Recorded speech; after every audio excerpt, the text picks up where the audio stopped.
There is something so fresh about starting a new year. It feels like the whole world is starting together fresh again. With that comes this quiet expectation that you're supposed to have all these goals figured out, a plan, a momentum.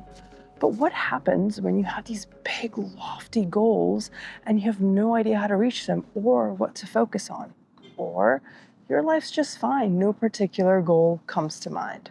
There is this Japanese New Year tradition called Kakizome. It's the first calligraphy of the year. It's meant to be auspicious because it's your first writing for the new year. You pick a word that's personal to you, you paint it on a scroll. So I participated. I went to a small cafe in Tokyo learning kanji, one of the Japanese writing systems, for the first time.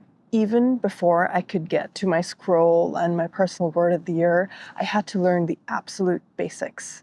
And I started doing that by practicing the word eh. It contains 8 fundamental brushstrokes that you need to write kanji. There's a dot, there is a horizontal line, there's a vertical line, there's a whoosh. And on a fresh sheet of paper, I painted my paintbrush in the ink and I practiced over and over again.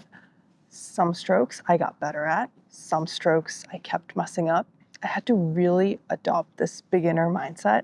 Kind of felt like going back to school days, being a kid learning how to write her alphabet. There was this sweet and patient lady and her mom that was running this workshop. And there were several moments where they would gently hold my hand and guide me as I painted the brushstrokes and I practiced.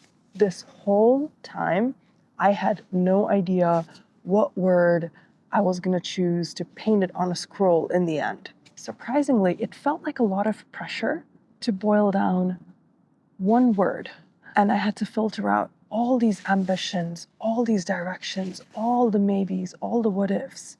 And I kept thinking to myself, like, how do you reduce an entire year, the next 12 months that you want to focus on, down to one single word? While I was practicing the basics, I realized that maybe this isn't about perfectly defined goals. Maybe it's more to do with general orientation. You know how when you are driving on the road and sometimes the Maps app gets tripped up and confused and it starts to load? You don't just slam on the brakes on the middle of the road and stop. You kind of keep driving in that direction. And then once the Maps reloads, you adjust. You either take the exit or you keep driving on the road. Maybe this personal word of the year isn't the destination. Maybe it's the compass. The act of doing this was surprisingly meditative. I had to be present, I had to breathe, I had to relax. To paint good kanji, you can't just wrist action it. You have to use your whole arm. It's like a dance. What a lovely way to invite your body, your mind, and your intentions to align. And creating this kind of a reflective space, if you listen closely enough, a word within you will come up. It did for me. So here I am in this small cafe. It was the final moment. I wasn't confident, but I felt competent enough to paint on the scroll. So after probably an hour or so of practicing the word eh, which means eternal, I got my scroll, one shot, one opportunity. I dipped the paintbrush in the ink and I wrote my word down. It says Yuki. It means courage. And I hang this up every place I stay in as I am traveling.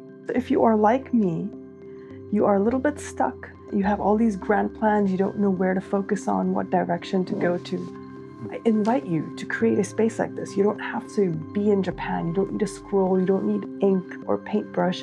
It could be a Post-it note. It could be a blank piece of paper ripped out from your journal.